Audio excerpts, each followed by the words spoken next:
Hello and welcome to the Shepheard-Walwyn podcast series. My name is Jonathan Brown. Shepheard-Walwyn is a campaigning book publisher based in London, England. Our purpose is to uncover and promote new ideas to society's oldest problems.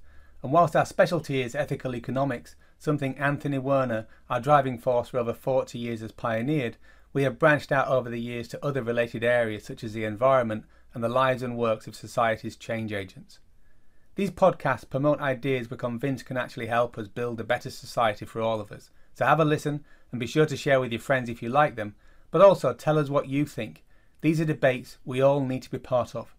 So without further ado, let's get into the interview. Ladies and gentlemen, welcome to the Shepheard-Walwyn podcast. I'm your host, Jonathan Brown. Today we're speaking with the editor of the soon-to-be re-released classic Land and Taxation, Professor Nick Tideman. He edited this book with the authors Vic Blundell, Fred Foldvary, Mason Gaffney and Fred Harrison. Now, Nick was raised in Chicago and San Francisco. He got his first degree in maths and economics at Reed College and a PhD from the University of Chicago.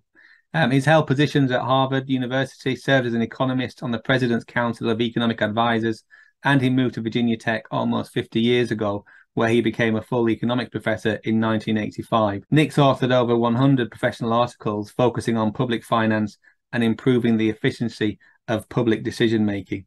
And in 2006, he wrote a book, Collective Decisions and Voting, The Potential for Public Choice. Welcome to the podcast, Nick. Thank you. So, Nick, we're going to get into the topics around land and taxation. I just wonder if you can give the readers and the listeners some idea of how you got into that space. What drew you to it? Well, it started when I was 6 years old. My father worked at the Henry George School of Social Science in Chicago, and I would go there on the weekends. And one day when I was out on the fire escape where he allowed me to play, he joined me out there. And as we looked at the city of Chicago, he said to me, "Isn't it strange that people think they can own land?" And that was my clue that this lifetime was going to be about the strangeness of supposing it is possible for people to have ownership over what nature provides for all of us. Wow. And so, and you moved to San Francisco as well, is that right? Yeah. Yes. My father took over the regeneration of the Henry George School of Social Science in San Francisco. And so I grew up there. Go ahead. When I went to college, I thought I would major in mathematics, but mathematics became difficult and economics was easy. So my undergraduate major was mathematics and economics, but then at the graduate level, I moved to economics. And you moved to the University of Chicago. Yeah. Actually, there was a step in between. In a rather unusual event, I received a letter from Washington University offering, with a letter that said, in the envelope you'll find a postcard. Write your name and your graduate record examination scores on the card, and that will be an application for an assistantship. That was easy to do, so I did it, and a week later they offered me a fellowship. So I spent my first year at Washington University in St. Louis. But a professor there suggested I should look for a better university, and that's how I wound up at the University of Chicago. And Chicago, as readers of The Corruption of Economics will remember, was one of the schools that did most to get rid of Henry George. Yes. I was advised by Milton Friedman that I shouldn't let my interest in Henry George be known if I wanted to succeed in economics. And it took a while for me to get back around to Henry George's ideas. I was known primarily as an urban economist and then as a public choice economist, partly because it didn't seem to me that there was much that could be researched about land value taxation. It was so obvious that it was the best source of revenue. I didn't know what else could be said about it. But eventually I did find things that could be said about taxing land. And I know that your PhD was on three approaches to improving urban land use. Yes. And I know we're gonna get into the book's topic, and that's one of the things I guess which for me stands out the most is that there was a lot of conversation still, even in 1994 when the book came out, about agricultural and versus urban land, whereas urban land seems to be the place where the biggest value increases are. Yeah, yes. Both my father and Mason Gaffney stressed that almost all land value is in cities. And that was part of my understanding from a very early age.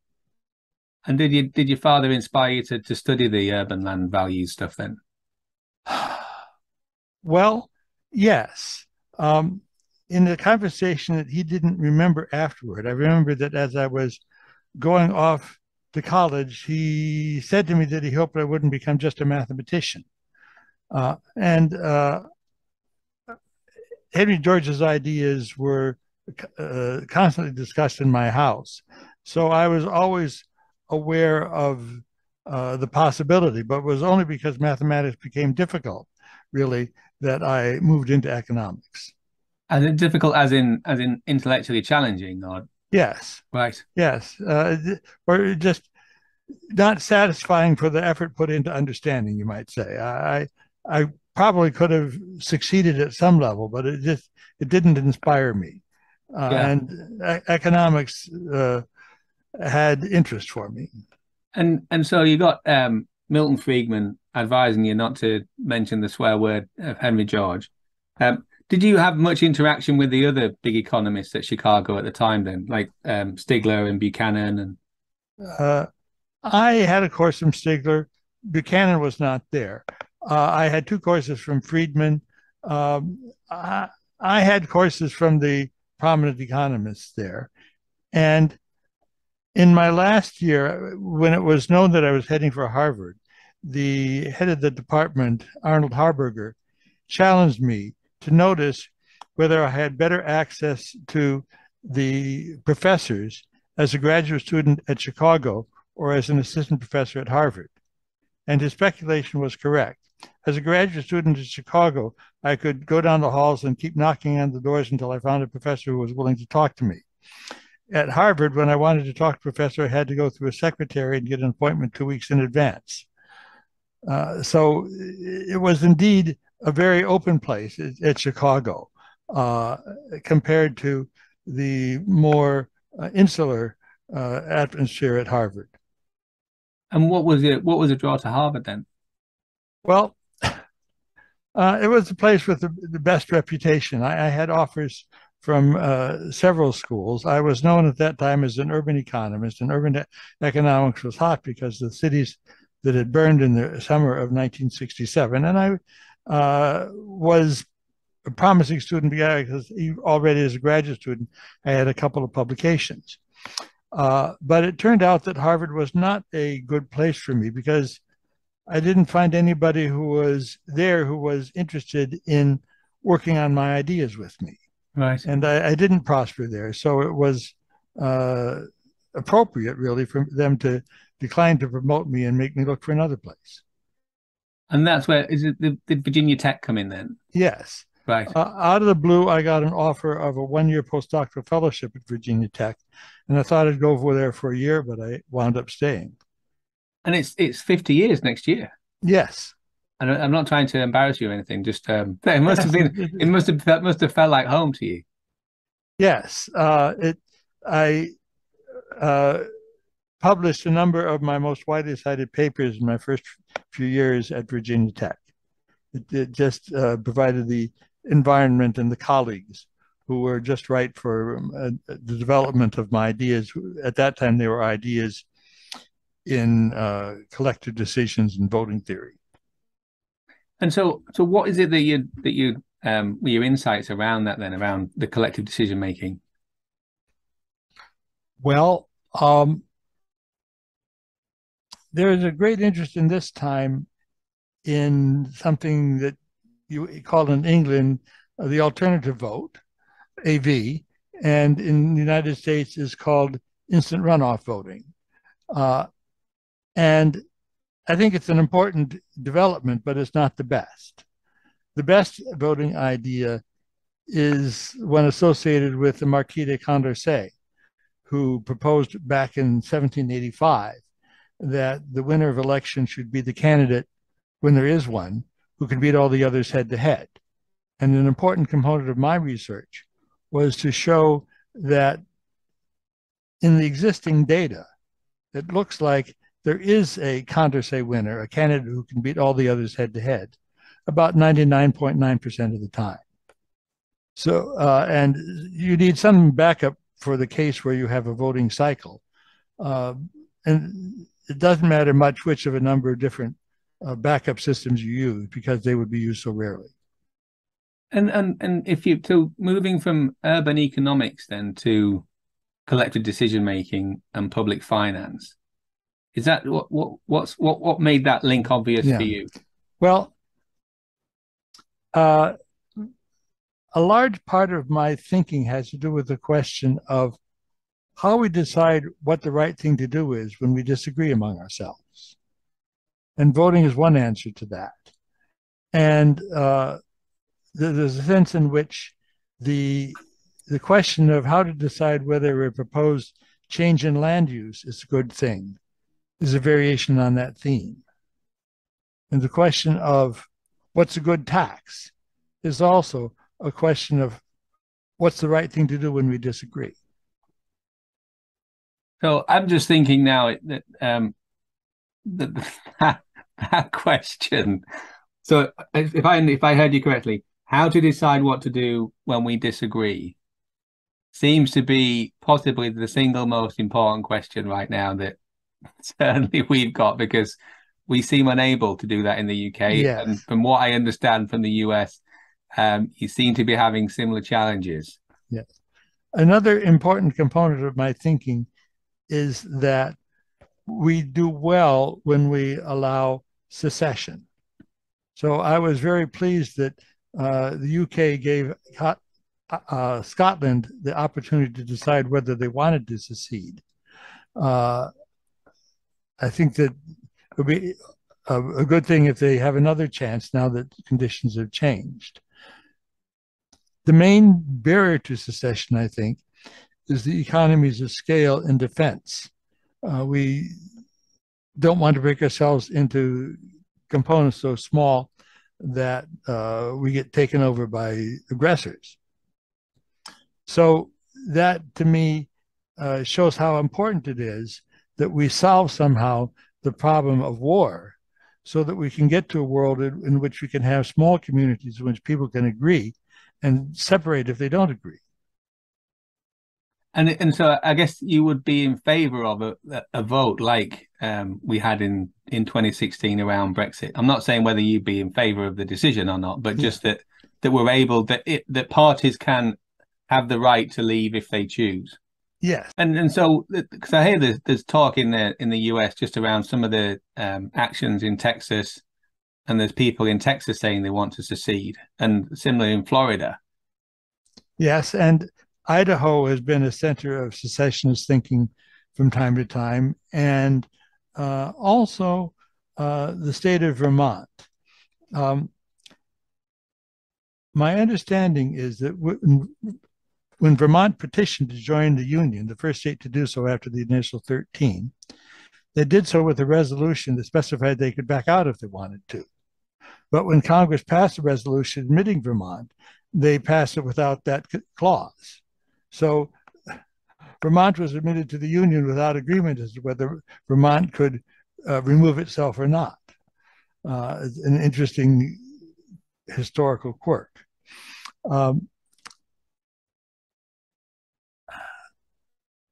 I think that we're not ready for secession yet in the United States, but we're getting closer.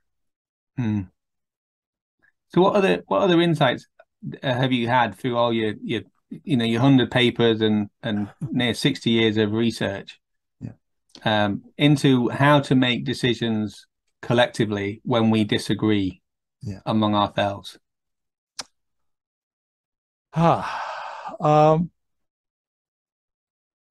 Well,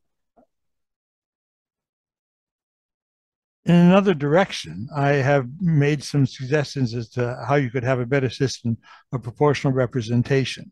You may know that the single transferable vote is used in Ireland and various other places, and I have examined the limitations of single transferable vote and what might be done with fancy new computers to improve on them. But I've also been working on a theory of global economic justice that is inspired by the ideas of Henry George, but with a slight variation. I think that the first principle of global economic justice should be that we have equal rights to the earth. And we don't achieve that by dividing it up into equal portions, but rather by sharing the rent equally on a global basis. And the other essential principle of global economic justice is that people have rights to themselves. But one of the ways that people can use rights to themselves is by forming communities that limit what people can do within the community.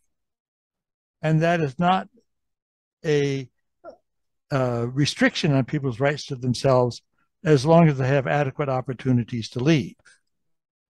So I've come to decide to the conclusion that the essential meaning of a right to yourself is an adequate opportunity to leave the community that you are part of and join some other community or start your own. And societally, to leave your own community used to be a truly enormous thing to do, potentially catastrophic, right?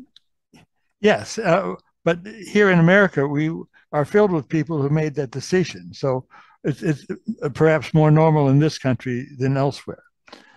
And can I ask you said there about equal rights to the earth, and we share the rent equally globally. So given that most, like the highest rents are going to be in the cities, which I guess are in the...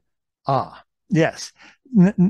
I need to modify the statement to take account of that. There are three sources of rent as I see it. One is nature. Yeah. One is urban infrastructure, or infrastructure anyway.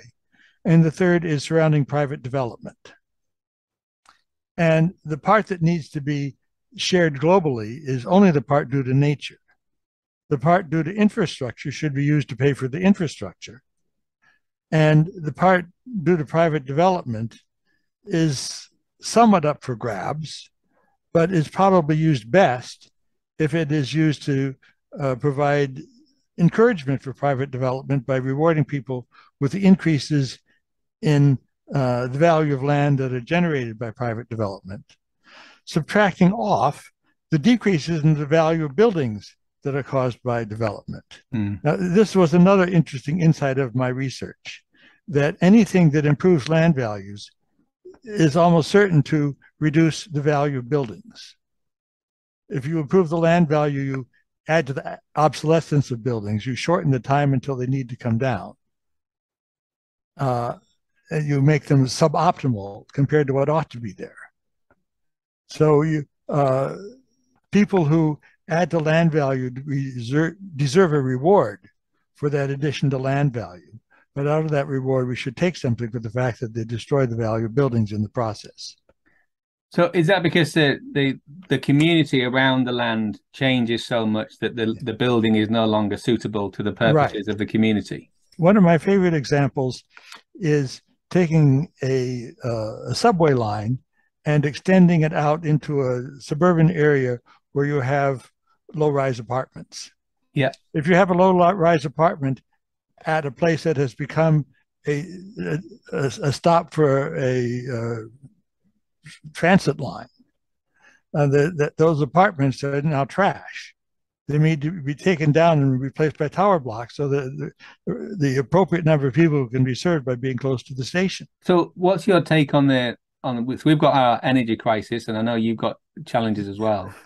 What's your take on how you could solve or improve the energy challenges that we've got, or the energy price challenges, whether we've got an energy challenge or a different one? Well,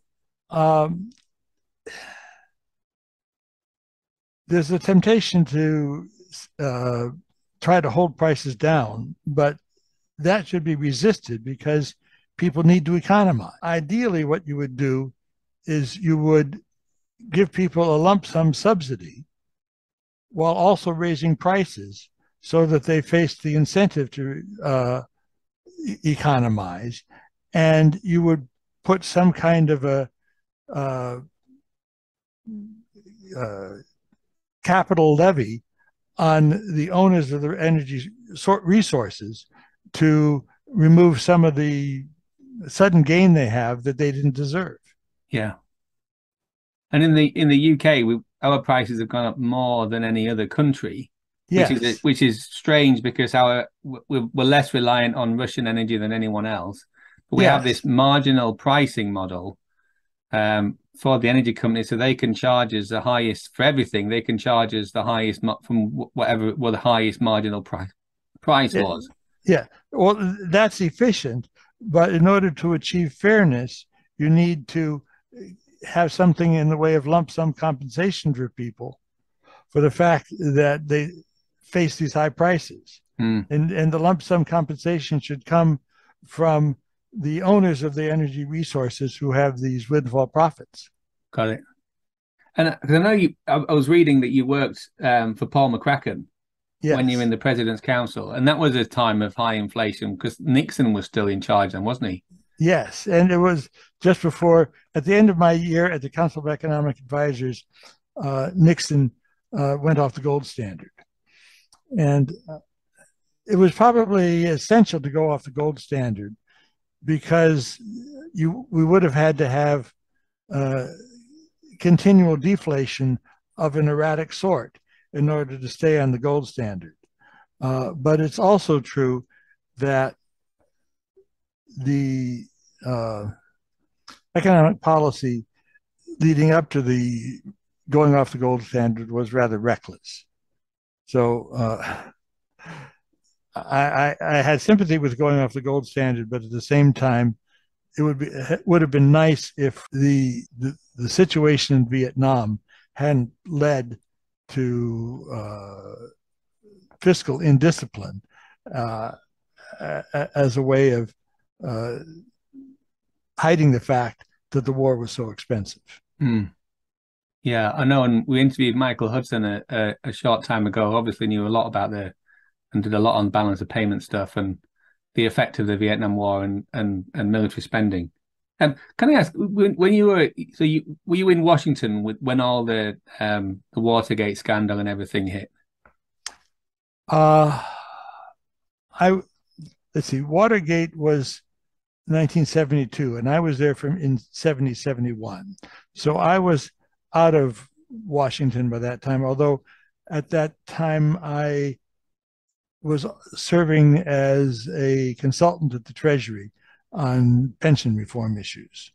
So I was just trying to get a take on what it was like going through a major political scandal and a time of deep political conflict, which seems to be that was happening there, and we've sadly got that on both our countries, haven't we, at the moment? Yeah. Well, I would say that as far as I could tell with respect to Watergate, there was a separation between, you might say, the political class and the administrative class, that civil servants went about their business irrespective of Watergate. And Watergate was the central concern of Congress and a few officials at the White House. No, I mean, in the UK, we've had what seems to me to be an undermining of the ability of the administrative part of government to do its job effectively. Yeah. What's your take of the degree to that has or hasn't happened in the US? It looks to me like it happened under the Trump administration in the Department of Justice, that they barely survived his attempt to wreck what they were doing. And there are some government departments that are highly politicized, like the Department of the Interior, that has to decide what pipelines will be allowed, to what extent will we explore for oil or cut down forests. Those are highly charged political decisions that depend on who wins the election. But I think in many government departments, there's not much difference in what happens depending on who's in charge. They go about their business irrespective of political events. Mm. Nice. Mm. I guess that's good to hear. So I think moving on to the book then, what was it that made you want to be involved with a book on land and taxation? Well, it was a suggestion of Fred Harrison, and the topics are all interesting ones. Gaffney's paper on land as a distinctive factor of production, I think, is very important because so many economists think of land as another form of capital, and it just isn't another form of capital, both economically and morally. Yeah. And so it's very good to have that argument spelled out in detail. And then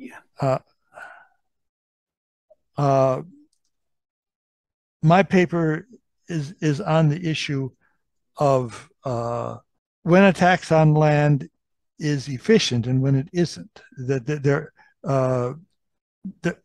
Some people treat taxes on this the capital gains on land or taxes on the realized rent of land as if they were equivalent to a tax on the rental value of land, and they're not equivalent. It's important to make the distinction between the taxes that are efficient and the ones that aren't, and I think that that's the central message of my paper. Mm. Then we have Fred Foldvary's paper, which makes the point that wages are going to be lower when land is not used efficiently. And one of the sources of land not being used efficiently is land speculation, which is promoted by not taxing land. So if you tax land, you reduce land speculation and thereby raise wages, in addition to collecting revenue that they then don't have to collect by a tax on wages.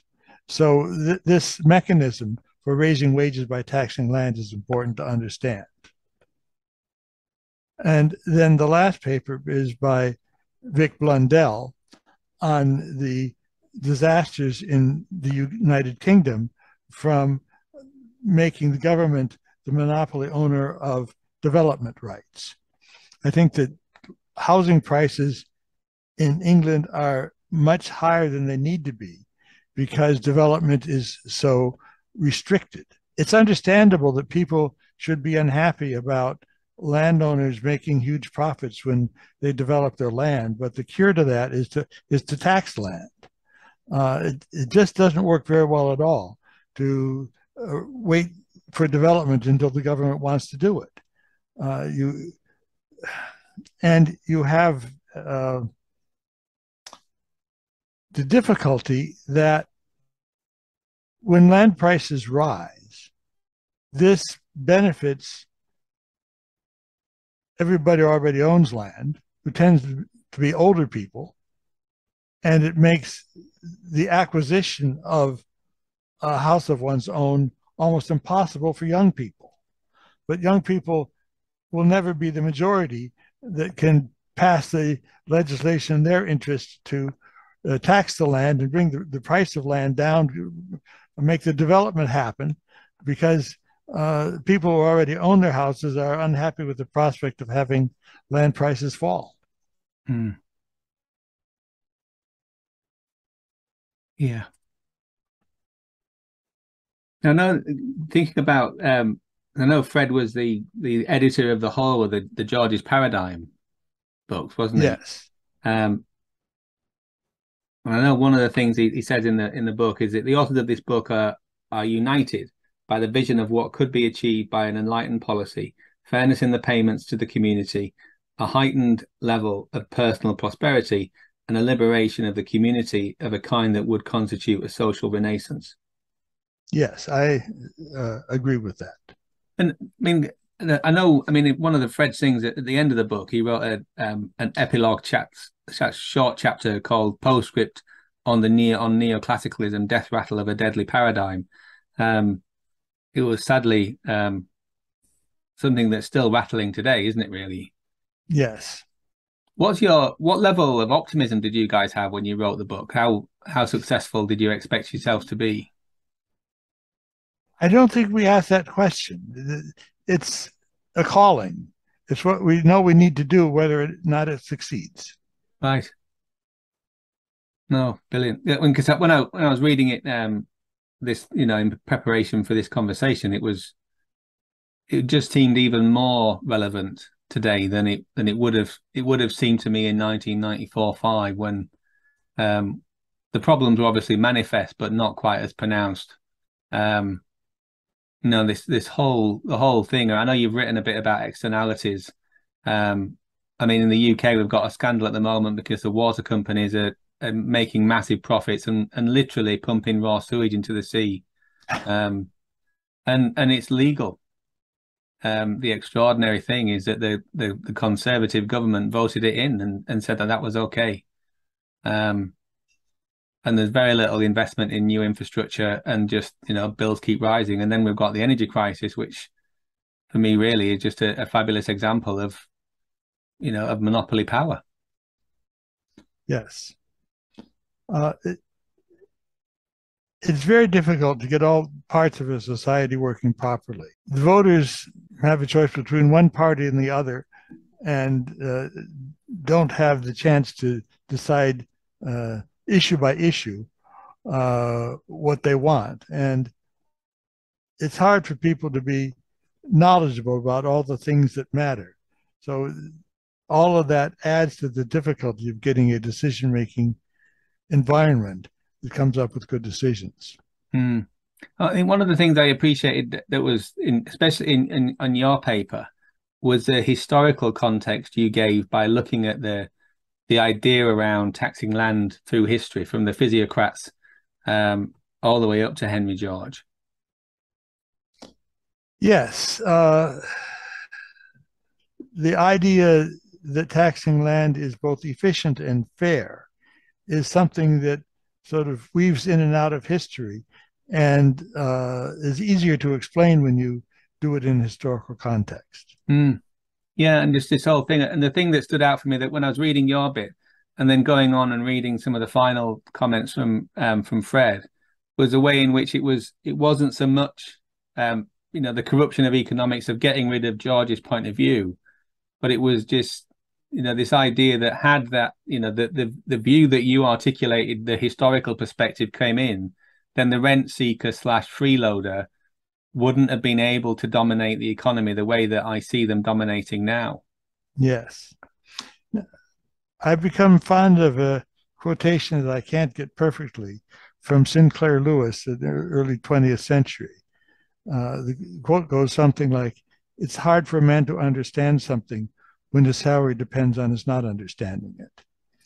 But I think for the word salary, I'd like to place the word wealth. It's hard for a man to understand something when the perpetuation of his wealth depends on his not understanding it.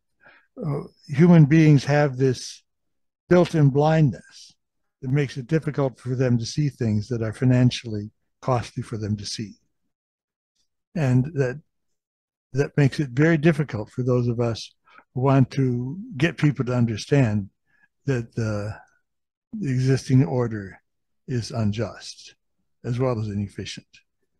So what was it that you see in the book then, that the argument that you guys set forth? And it really was as close to a dream team of economists as you could have got, I would have said, really. What was it what argument now is still relevant that you made in the book to prove that, to convince someone of a better way? Yeah. Well, we have poverty and we have inefficiency. And they both can be dealt with by sharing the rent of land. If we shared the rent of land, that would do quite a bit for the worst cases of poverty. And when we share the rent of land, we motivate people to use land efficiently, and that raises wages. And the key thing, I guess, there is really when you look at what you were saying about the importance of urban land value, is that the land value there comes from our collaborative work and our collaborative endeavors together. Yes. Is what value does a community produce rather than the individual? Yeah. What value do we get by being so closely connected to one another? The value of connection is so great that we find it worthwhile to pay the high rents of being in the cities.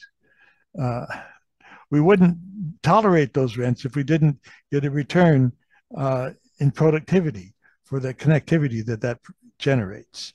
When you look back on your life, Nick, what events have shaped you and your thinking the most? Well, one recurring theme in a lot of what I do is the economic principle of the efficiency of marginal cost pricing.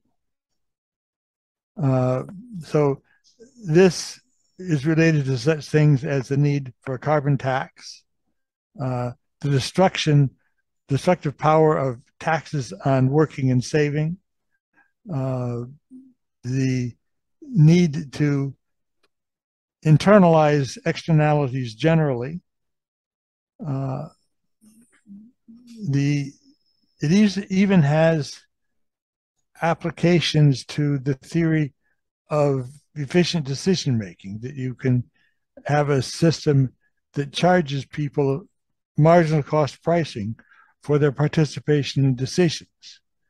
It's an unusual idea in economics that was first discovered by a fellow student of mine at the University of Chicago, an idea that I had a very hard time understanding, partly because it was so radical and partly because he didn't have a good way of connecting it to other things that I knew.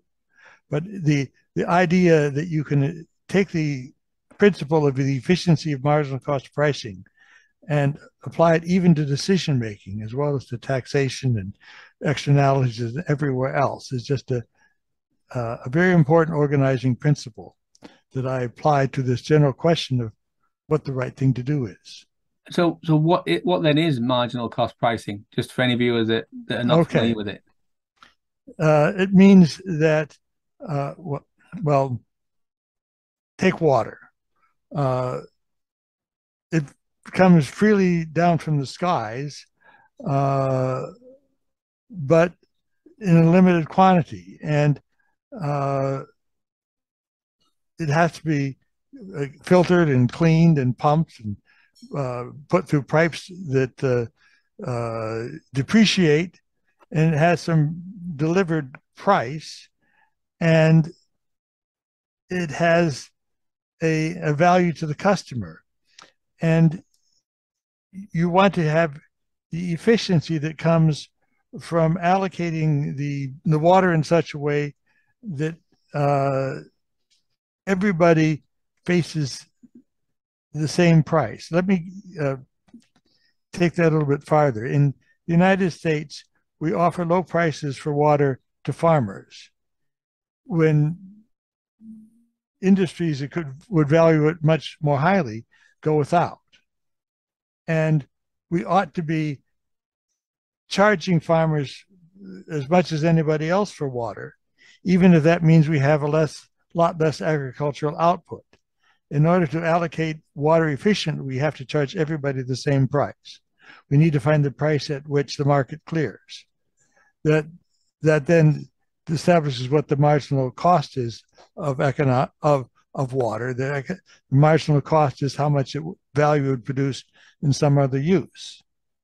So there's an example of the efficiency of marginal cost pricing and the social cost of not using marginal cost pricing. So is there something in there about the opportunity cost pricing as well? Yeah. So sometimes the marginal cost is the marginal cost of production. At other times, the marginal cost is the opportunity cost. Right. Oh, okay. I didn't know that. Fantastic. And if you're looking back on your career as well, then just thinking about the bigger stuff, whether it's your work in decision making or finding out what's fair and how to decide what to do when we all disagree, what wisdom would you could you offer the listeners just looking back on your whole career? Yeah. Another principle that seems to connect things is that it's very important to have human freedom, human opportunity to choose, that we can't expect to get things right when we have dictators. That we need to have institutions that allow people to participate in decision making and to form new organizations if they don't like the way the existing ones are working. And so what we've got there is a fabulous indictment on the damage that monopoly does to things, right? Because then we don't have a choice. Yeah. Yes, the damage of monopoly and then correspondingly of authoritarian regimes.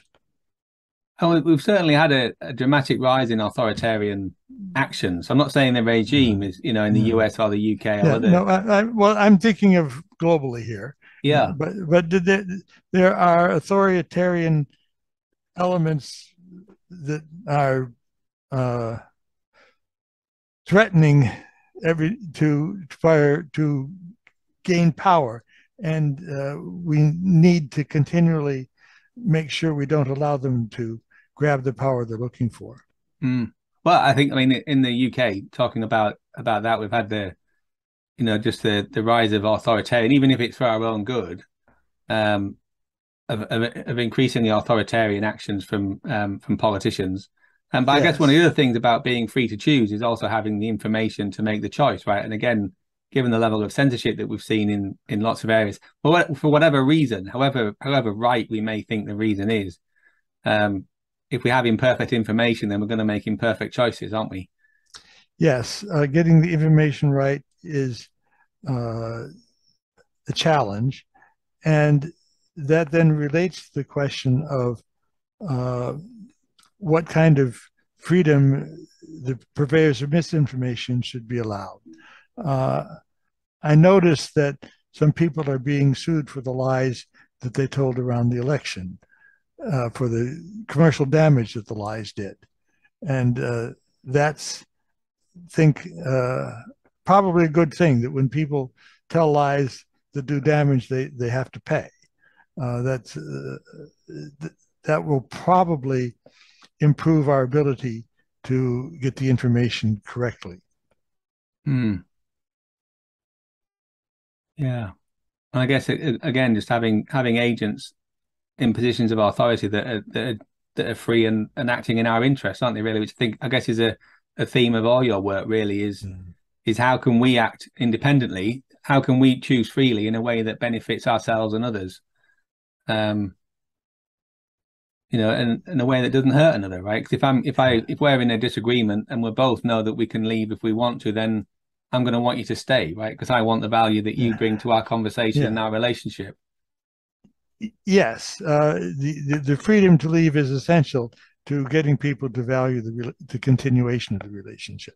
Brilliant. Is there anything you'd like to say to our listeners to persuade them to get the book, other than what the things that we've been talking about?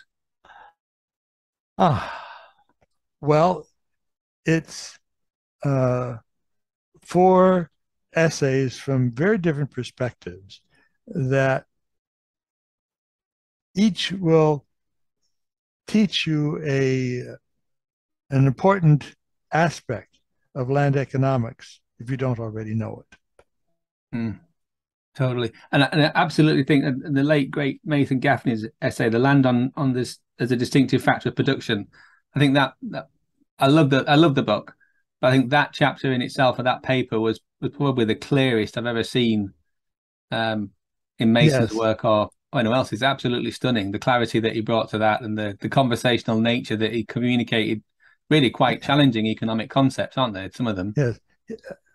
I heard him discussing that subject for many years before the paper. So I know that paper was the result of many years of thought. And he did have just a marvelous writing style. Yeah. Well, it's great that the book's back in print. So thank you for what you did, and thank you for your time today. My pleasure. Thank you for watching this video. To explore these ideas further, be sure to visit Shepheard-Walwyn.com and join our mailing list for news and special offers. Check out our authors and buy the books to learn more. And you can also find us on social media. Links are in the description box. So please like the video and subscribe to our YouTube channel. It's surprisingly helpful in getting our ideas out. So until next time, keep reading.